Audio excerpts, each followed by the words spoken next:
Thank you, Vice President, Mr. Chair. Distinguished colleagues, members of the panel, representative of member states, thank you so much for your attention this last session. I'll try to be brief and to the point. And thank you to my colleague for the presentation on the system-wide evaluation. We need evidences. We need evidences as resident coordinators because we are questioned all the time. Give us the evidence. You are asking us to provide that.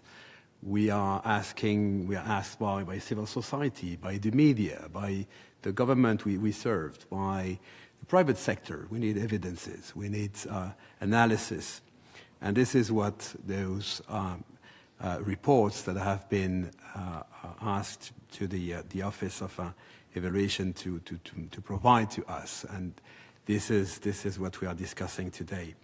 In the Philippines, we really welcome the last evaluation on a new generation of UNCTs because it gives at the same time reassuring points and also challenges of what remains to be done. But it's moving in the right directions, and I can report to you, member states, that it's going in that right direction on some important issues, like for instance in the Bangsamoro Autonomous Region in Muslim Mindanao, where there have been a terrible conflict for decades. We can see now evidences of a whole of UN approach working together, bringing the dividend of peace, connecting sustainable development, SDGs programming, and working all together, also tackling humanitarian needs.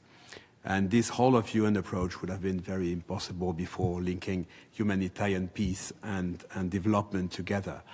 Now we have this approach. Another example is last year, a landmark law that has been approved and signed by the President of the Philippines. It's the Declaration of State of Imminent Disaster Act.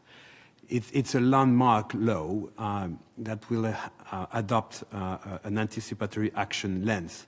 It will allow the country to declare national emergency up to 48 hours before a typhoon or a disaster happen in the country, unlocking some resources, protecting lives, protecting assets, and enabling everybody to act earlier with a prevention lens. And this is a law where the whole system, the whole UN system came together with civil society, with government officials to advocate for such an instrument with the lead of WFP, but also FAO, and the whole system came together advocating for this law that has been approved. But again, I mean, those examples are great, but we need independent evaluations to make those cases more compelling and more impactful and to be replicated elsewhere. Too often our incentives are still vertical. Agencies are asked to report to their own headquarters and head executive boards, raise their own resources, protect their own visibility, and deliver their own indicators. It is understandable, but accountability for joint results like those I was mentioning before needs to be more widely celebrated and enabled by a strong national leadership, which is the case in the Philippines, and aligned visions between member states at executive board level. So this is why system-wide evaluation matters. It tells us very honestly whether the cooperation framework is really guiding our work. It tells us whether the government sees the UN as one coherent partner. It tells us whether our joint work is changing lives.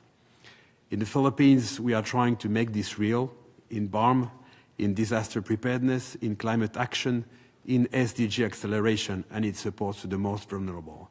But there are so many more areas where we could do even better. System-wide evaluation should continue and be strengthened and fully funded, because it helps us stay honest. It reminds us all that the purpose of reform is not a better UN on paper, but a better UN for the people. Thank you so much.